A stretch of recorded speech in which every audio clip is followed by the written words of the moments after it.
खुलुमबाय आं डक्टर हारिमु बरगयारी कर'ना भाइरासनि बारै बयबो एसेबाबो मिथिखाबायानो आं एज ए डक्टर आरो बे फिल्डआव प्रेक्टिकली इनभल्व जानाय हिसाबै आङो दिनै बे भिडिअनि जाहोनजों कर'ना रिलेटेड माखासे खोथा आङो सुंद'यैनो शेयार खालामनो सानदों आं आंनि सेक्टरनि आन्डाराव थानाय माखासे गामियाव आङो भिजिट खालामनो थांदोंमोन आसामनि बाहेरायाव थानानै फैनाय खायफा फरायनो थाहैनाय खायफा साख्रि मावनो थाहैनाय जायफोर रिसेन्टलि न'आव गिदिंनानै फैफिनदों बिसोरनि न'आव टीम लानानै आङो भिजिट खालामनाय जादोंमोन बे भिजिटिं टाइमाव आङो गामिनि जा मोनसे सिनेरिय' नुबोदों जायखौ आं सानो जे गुबुन गामिफोरावबो जानो हागौ होननानै फार्स्ट खोथाया जाबाय आङो गामिनि मानसिफोरनि गेजेराव सांग्रांथिखौ एसे खम नुनो मोनदों ज' मानसि बाहेराव गेदार जानानै थानाय गेलेनाय बेरायलाबाय थानाय आङो नुबोदों दा जोङो बयबो मिथिखाबाय जे बे भाइरासआ बेसेबां स्पिडआव सासेनिफ्राय सासेसिम स्प्रेड जालांबाय थानो हायो दा बे खोथाखौ मिथिखानानैबो जुदि जोङो बाहेराव ओंखारबाय थायोबा गिदिंबाय थायोबा गेदारिं खालामबाय थायोबा जोङो बे भाइरासखौ बांसिननिफ्राय बांसिन स्प्रेड जानो थाखाय लामा खेवनानै होनाय बायदिसो जागोन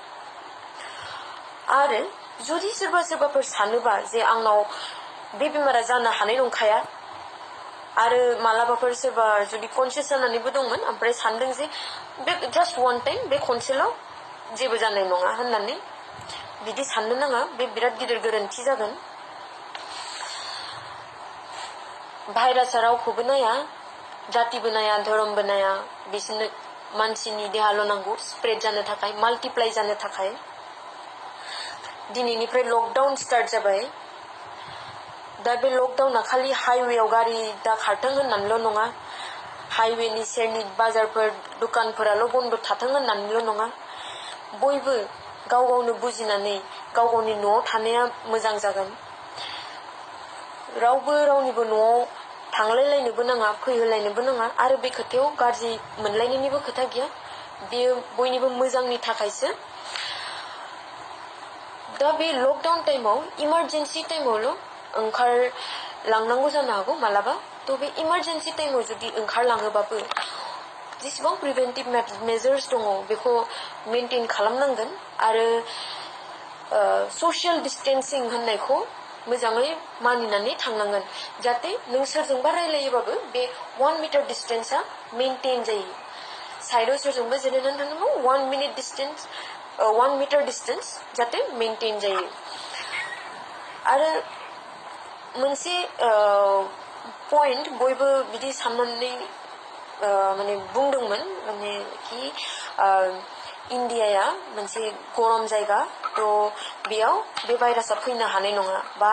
आसामानो गरम जायगा ओंखायनो भाइरासआ फैनो हानाय नङा बिदि नङा जुदि गरम जायगायाव बे भाइरासआ फैनो हायामोनब्ला होमबा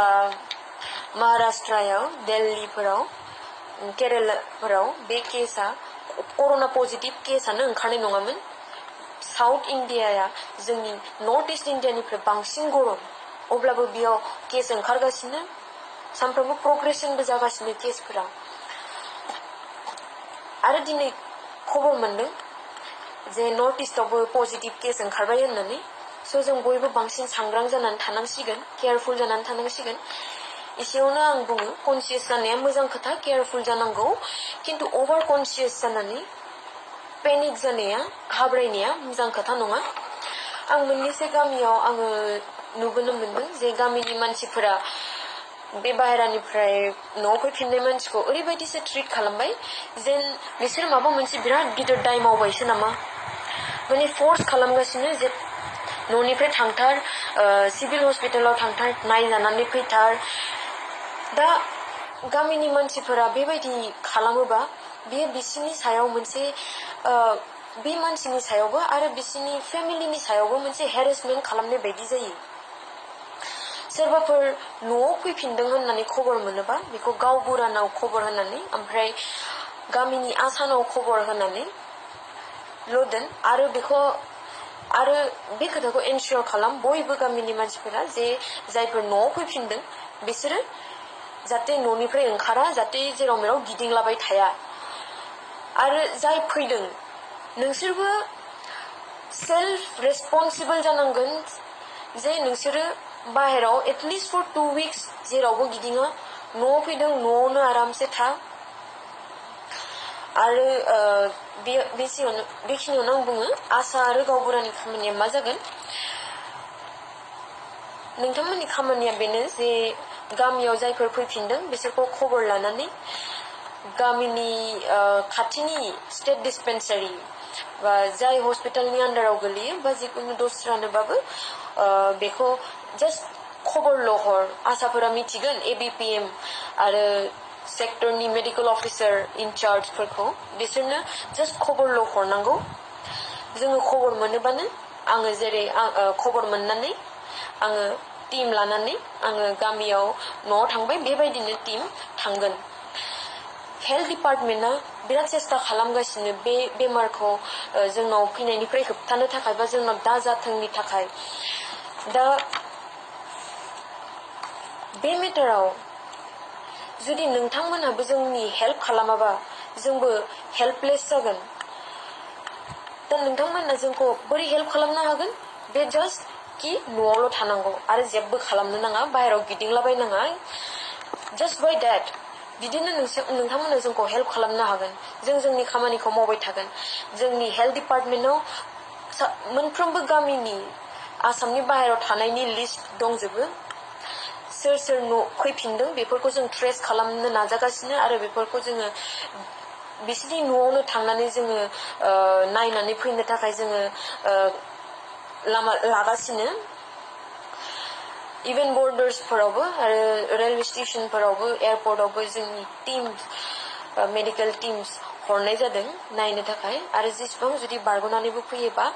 जोङो बिसोरखौ न'आवबो जोङो ट्रेस खालामनाय जागासिनो जों खालि थाखुमानानैल' थानाङा गामिनि मानसिफोरा बेबायदि फर्स खालामबाय थायोबा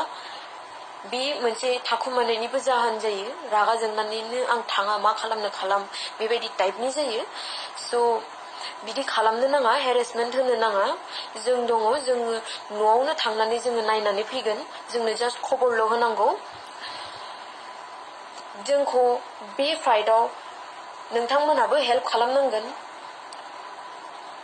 आरो नोंथांमोना न'आव थानानैनो जोंखौ हेल्प खालामनो हागोन आरो जेरावबो ओंखारनो नाङा होमबासो जोंबो बे खामानियाव साक्सेसफुल जागोन आरो जयै जोङो